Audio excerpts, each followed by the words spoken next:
बिस्मिल्लाहिर्रहमानिर्रहीम। अस्सलाम वालेकुम नाजरीन, आप देख रहे हैं प्रोग्राम स्पोर्ट्स राउंड अप और मैं हूं आपका मेज़बान तारिक महवाल। 17 साल बाद दौरा करने वाली इंग्लैंड क्रिकेट टीम पाकिस्तान का दौरा कर रही है।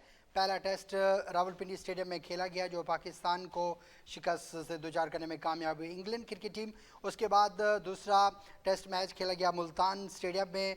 इंग्लैंड ने टॉस जीतकर पहले बैटिंग करने का फैसला किया। पहली इनिंग्स में 279 रन की बड़ी शानदार इनिंग्स खेली और उसके बाद पाकिस्तान की इनिंग्स आई तो पाकिस्तान की सिर्फ 202 रन बनाने में कामयाब हुई। 79 रन की बढ़तरी हासिल हो गई थी इंग्लैंड क्रिकेट टीम को। फिर इंग्लैंड ने बड़ी अच्छा कमबैक किया।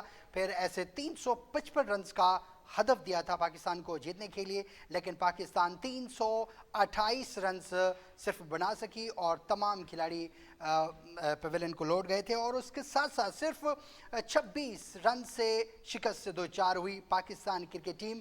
और इंग्लैंड क्रिकेट टीम ने पाकिस्तान क्रिकेट टीम को 2-0 से ये सीरीज़ जीत ली है। आखिरी test Karachi stadium national stadium में खेला जा रहा है जो पाकिस्तान ने टॉस जीतकर पहले बैटिंग करने का फैसला किया। अभी अगर बात की जाए पाकिस्तान का स्कोर 297 रन तक पहुंच चुका है, जबकि पाकिस्तान के 8 खिलाड़ी आउट हो चुकी हैं। आउट होने वाले में शान मसूद जो 37 गेंदों पर से 30 रन बना सके हैं। अजहर अली 68 गेंदों पर 45। अब इस अजहर अली के बारे में बात करेंगे कि अजहर अली को क्यों नहीं शामिल किया गया। पहले टेस्ट में भी दूसरे टेस्ट में भी आखिरकार अजहर अली ने टेस्ट क्रिकेट से रिटायरमेंट करने का ऐलान कर दिया था। इनके लिए आखिरी ही ये टेस्ट मैच हुआ। इसके बारे में वो बात करेंगे। अब्दुल राफी साहब हमारे साथ मौजूद होंगे। तो आज इमामुल हक की जगह पर, क्योंकि इमामुल हक प्रैक्टिस के दौरान इंजरी का शिकार हो गए थे, तो इमामुल हक की जगह पर अजहर अली को शामिल कर लिया गया था। अजहर अली ने आज बड़ी शानदार इनिंग्स खेली, 68 गेंदों का सामना किया और 45 रन की अच्छी इनिंग्स खेली। उसके बाद बाबर आजम 123 गेंदों का सामना किया, 78 रन सिर्फ बना सके।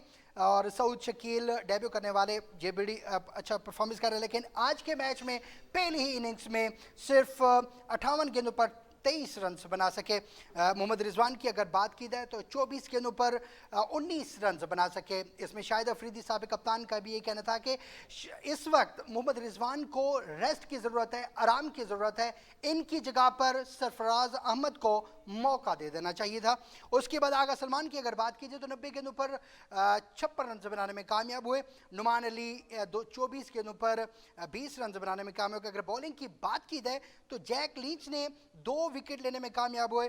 आज के मैच में जो कम उम्र इंग्लिश टीम की मेज़बानी करने वाले इंग्लिश टीम के कम उम्र लेग स्पिनर गूगली का इस्तेमाल करने वाले रिहान अहमद ने 2 खिलाड़ियों को आउट किया।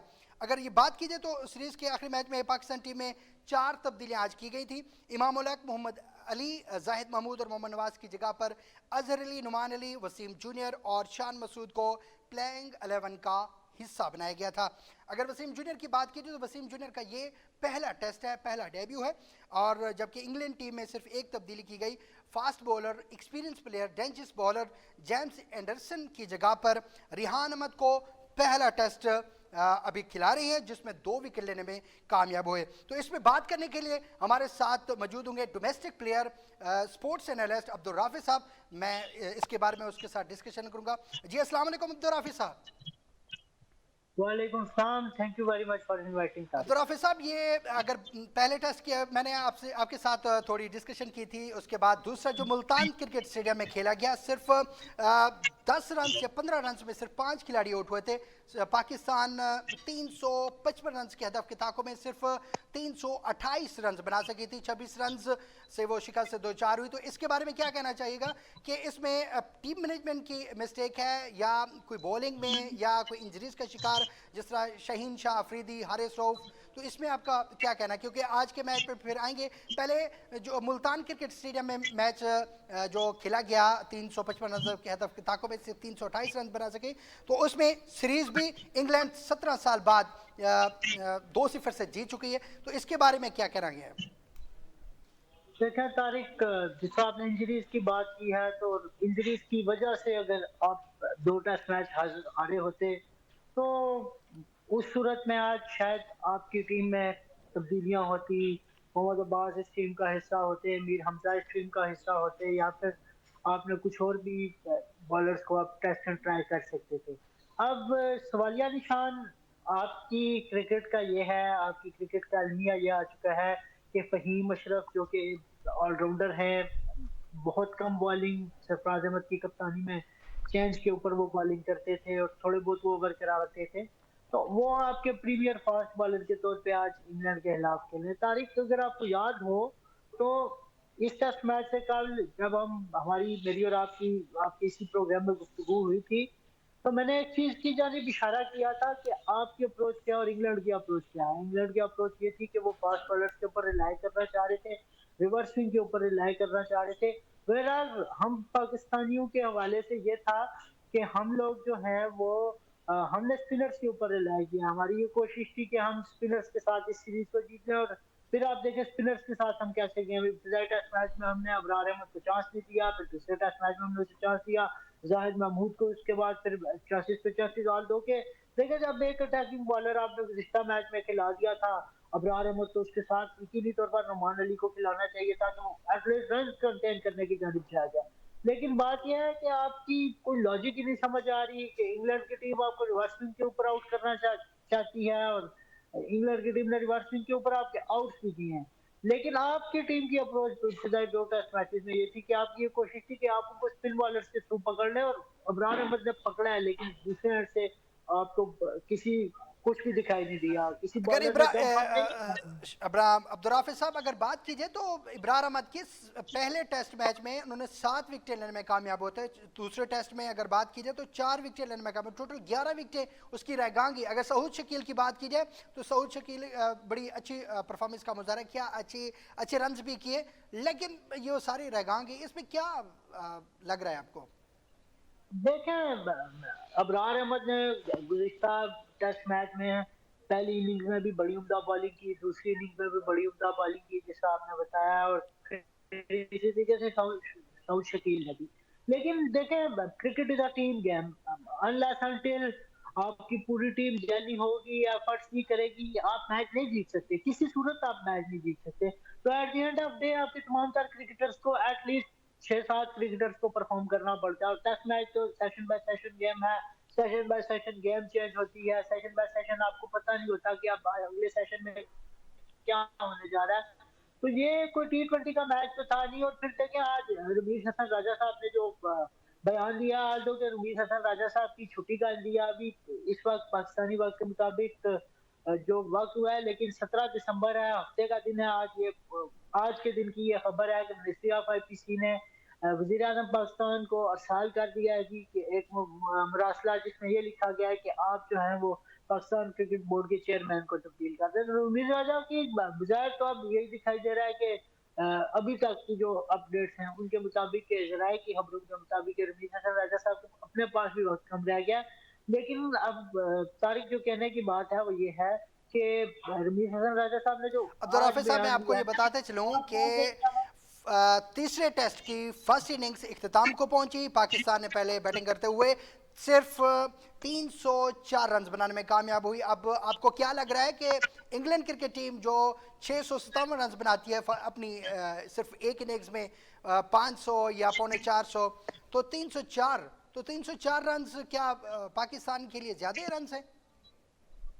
देखें तारिक 304 रन ज्यादा तो है नहीं, लेकिन आज का जो विकेट है वो पिछले दो टेस्ट मैचों से थोड़ा सा डिफरेंट विकेट है। यहाँ पे स्पिनर्स के लिए कोई थोड़ी बहुत हेल्प ज्यादा दिखाई दी है। अगर इंग्लैंड की बात की जाए तो इंग्लैंड की जानिब से तकरीबन 7 विकेटें जो हैं वो ली हैं उनके जो है वो स्पिन बॉलर्स ने। इसके अंदर हम बात करते चले तो लीच ने 4 खिलाड़ियों को आउट किया है, रेहान अहमद ने 2 खिलाड़ियों को आउट किया, जो रूट ने 1 खिलाड़ी को आउट किया। तो आज अब यह है कि अब दूसरी इनिंग में देखना होगा, क्योंकि दूसरी इनिंग बड़ी क्रूशल होगी। अगर आप इंग्लैंड की टीम को 250 रन तक रिस्ट्रिक्ट कर लेते हैं तो फिर आपके पास एक अच्छा चांस होगा कि आप इस टेस्ट मैच में कम बैक करें। वो एक मिसाल होती है कि something is better than nothing. तो आपको कोशिश ये यस। करनी चाहिए कि आप समथिंग की तलाश में जाए, इस टेस्ट मैच को जीतें, और एटलीस्ट आपके ऊपर ये लेबल ना लग जाए कि आप जो है वो क्लीन स्वीप हो रहे हैं इंग्लैंड से। इंग्लैंड आपका यहाँ पे दौरा कर रहे हैं, न्यूजीलैंड की टीम का भी मुकाबला आपको करना है आपसे चंद दिनों में। लेकिन इंटरेस्टिंग बात जो है तारिक, उस हवाले से हम अगर आपने जैसे इंट्रो में भी अजहर अली का जिक्र किया, तो अजहर अली को इब्तिदाई टेस्ट मैच में कोई परफॉर्म नहीं कर सके, दूसरे टेस्ट मैच में अजहर अली को ड्रॉप कर दिया गया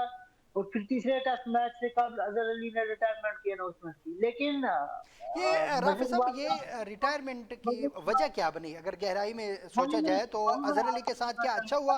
क्या क्या ये वक्त था कि अजहर अली को अनाउंसमेंट करनी चाहिए रिटायरमेंट की, क्योंकि अभी भी क्रिकेट उनकी बाकी है। अगर उनकी कैरियर के हवाले से बात की जाए तो उन्होंने 25 साल की उम्र में 2010 में ऑस्ट्रेलिया के खिलाफ डेब्यू का आगाज़ किया था। तो बहुत शानदार उनके खिलाफ जो 7,142 रन बनाने में कामयाब हो चुके हैं अभी तक टेस्ट क्रिकेट में।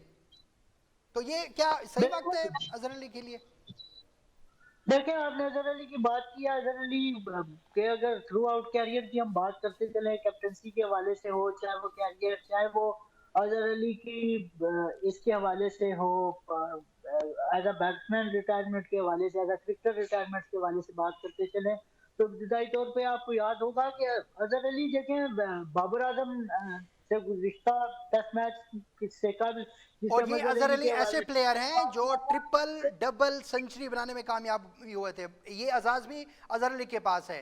ये 96 मैचों में 19 सेंचुरी बनाने में कामयाब हुए हैं। और ऐसे प्लेयर, ये इनको ना खिलाना टीम मैनेजमेंट की गलती कि फर्स्ट मैच में, क्योंकि आप एक सीनियर खिलाड़ी जो खतरनाक प्लेयर है पाकिस्तान क्रिकेट टीम की, आप एक इंग्लिश क्रिकेट टीम के खिलाफ जो ये मैच हो रहा है आप उसको बाहर कर रहे हैं, तो ये बहुत बड़ी मिस्टेक है आपकी। आप न्यू प्लेयर को डेब्यू के लिए कर रहे हैं।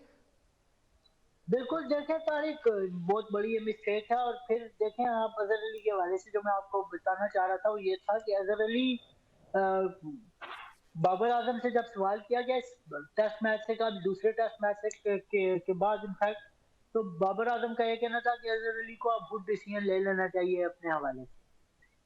तो आप देखें बाबर आजम उनको क्या इंदिया दे रहे थे। और देखें आप मैनेजमेंट तब्दील हो जाएगी, ये अब चंद दिनों की बात है। अगर रमीज हसन राजा चले जाते हैं, मैनेजमेंट तब्दील हो जाएगी। तो जब मैनेजमेंट तब्दील होगी तो जो इस मैनेजमेंट की पॉलिसीज थी वो तो तमाम तर गलत हो जाएंगी, जो ये लॉन्ग टर्म में खेलना चाह रहे थे। आप देखें अजहर अली का इस हवाले से वो 100 टेस्ट मैच, अब देखें 4 टेस्ट मैच रह गए थे। अजहर अली को कम से कम 100 टेस्ट मैच तो खेलने दिए जाते ना। लेकिन ये कॉन्स्पिरेसी थ्योरी है। अजहर अली मेरे ख्याल से जितना सीनियर प्लेयर है, शायद वो डिमोटिवेट होकर उसने रिटायरमेंट का अनाउंसमेंट कर दिया कि मैं 95 टेस्ट मैचेस पाकिस्तान के लिए खेल चुका हूं और मुझे दूसरे टेस्ट मैच में आपने ड्रॉप कर दिया। फिर आप देखें अजहर अली की कैप्टनसी के हवाले से, जब अजहर अली को 2015 के वर्ल्ड कप के बाद वनडे फॉर्मेट का कप्तान बनाया गया, तो उस टाइम भी इसी तरीके से अजहर अली को सैक नहीं किया गया था, लेकिन अजहर अली से रिटायरमेंट दिलवाई गई। फिर आपको याद हो कि 2018 की चैंपियन 2017 की चैंपियन ट्रॉफी में भी विनिंग टीम के ओपनिंग बैट्समैन थे अजहर अली, और अजहर अली ने फाइनल मैच में भी बड़ी उम्दा अच्छा दस्तगी का अच्छा मुजाहरा किया था। राफे साहब, यहाँ एक वक्त हुआ चलता है एक ब्रेक का। ब्रेक के बाद इसी ही टॉपिक पर, इसी बात पे हम बात को जारी रखें। यहाँ लेते हैं एक छोटा सा ब्रेक। से ब्रेक के बाद दोबारा हाजिर होंगे। Stay with us.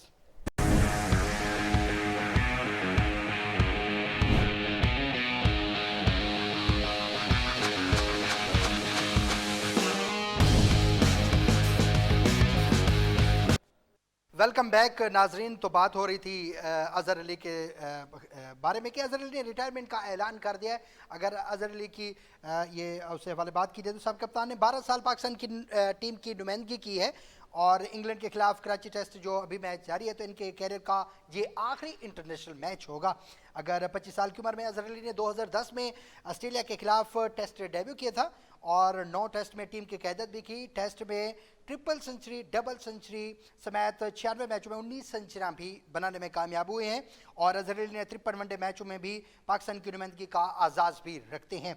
अगर टेस्ट क्रिकेट में रन्स की बात की जाए तो अजहर अली ने 7,142 रन्स अभी बना चुके हैं। आज जो इनिंग्स खेली 45 रन्स की, उस रन समेत तो 7,142 रन्स बनाने में कामयाब हुए।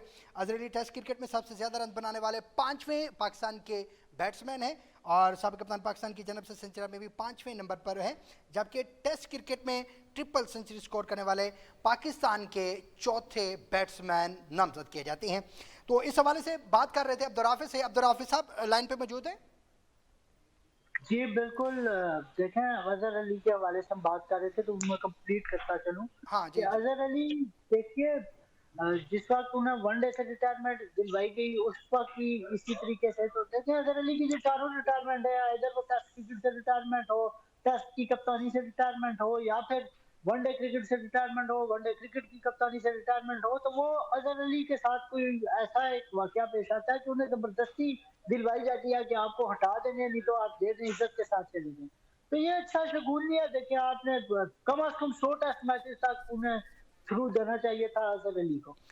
लेकिन रफी साहब ऐसे प्लेयर के साथ होता क्यों है अक्सर जो खतरनाक प्लेयर होते हैं जो आपका जो अच्छी परफॉर्मेंस वाले होते हैं खासतौर पर ये पाकिस्तान में देखा जाता है कि ऐसे प्लेयर को और मोहम्मद आमिर की बात की जाए सरफराज अहमद की बात की जाए तो उसके बाद उमर अकमल की बात की जाए कमरान अकमल की बात की जाए अगर क्योंकि माजी के प्लेयर भी ऐसे हुए अब्दुल रज़ाक के साथ भी ऐसा हुआ उन्होंने आखिर बिलाखिर इंटरनेशनल क्रिकेट से रिटायरमेंट ली थी और बात जो चल रही है शोएब मलिक की शोएब मलिक के साथ भी ऐसा कर रहे हैं उनको ऑस्ट्रेलिया में जो T20 वर्ल्ड कप हुआ है 2022 के सिलसिले में तो उनके हवाले से भी इनको शामिल नहीं किया गया था लेकिन ऐसे प्लेयर के साथ क्यों होता है अगर ऐसे हुआ तो ये इसी यही खामी है पाकिस्तान क्रिकेट बोर्ड की जो ऐसे प्लेयर के देखिए सीनियर ये प्लेयरों के साथ हमेशा करते हैं मैं वही डेफिनेशन करने जा रहा था आपने खुद ही वो एंड पे डिफाइन कर दिया है कि होता सीनियर प्लेयर्स के साथ ऐसे तो शायद ऐसा भी होता है कि जो मैनेजमेंट और जो कप्तान होता है यंग कप्तान जब होता है तो वही ये नहीं चाहते कि कोई सीनियर क्रिकेटर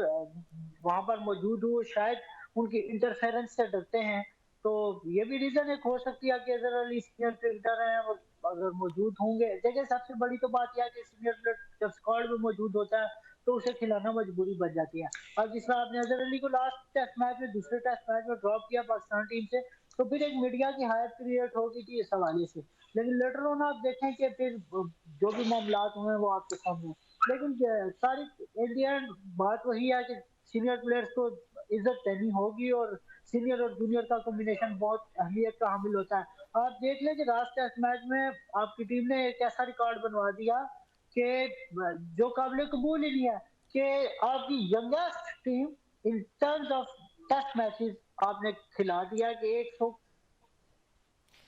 बहुत शुक्रिया मेरे ख्याल से अब्दुल राफी 26 साहब मैच पूरी कल टीम के ने मैच मिल के तक खेले हुए हम थे। आपके साथ ये इस राब्ते में रहेंगे और इसके हवाले से आपसे बातचीत भी करेंगे तो बात चल रही है पाकिस्तान वर्सेस इंग्लैंड के दरमियान टेस्ट सीरीज का मैच होने वाला जो आखिरी मैच हो रहा है नेशनल स्टेडियम कराची में पाकिस्तान को वाइट वाश से बचने के लिए ये मैच हर सूरत जीतना होगा और इंग्लिश क्रिकेट टीम के कैप्टन बेन स्टोक्स की जानिब से ये कहना था कि वाइट वाश हर सूरत पाकिस्तान को हम करेंगे और शिकस्त से 2-4 के साथ साथ आलमी रिकॉर्ड बनाने में कामयाब होंगे अब देखते हैं क्या होता है तो पाकिस्तान ने टॉस जीत कर पहले बैटिंग करने का फैसला किया 304 रन बनाने में कामयाब हुए अब इंग्लैंड क्रिकेट की टीम अपना सेकेंड सेशन के दौरान अपनी फर्स्ट इनिंग्स कल से स्टार्ट करेगी नेशनल स्टेडियम कराची में तो फिल वक्त मुझे कल तक इजाज़त दीजिए अल्लाह ने के बाद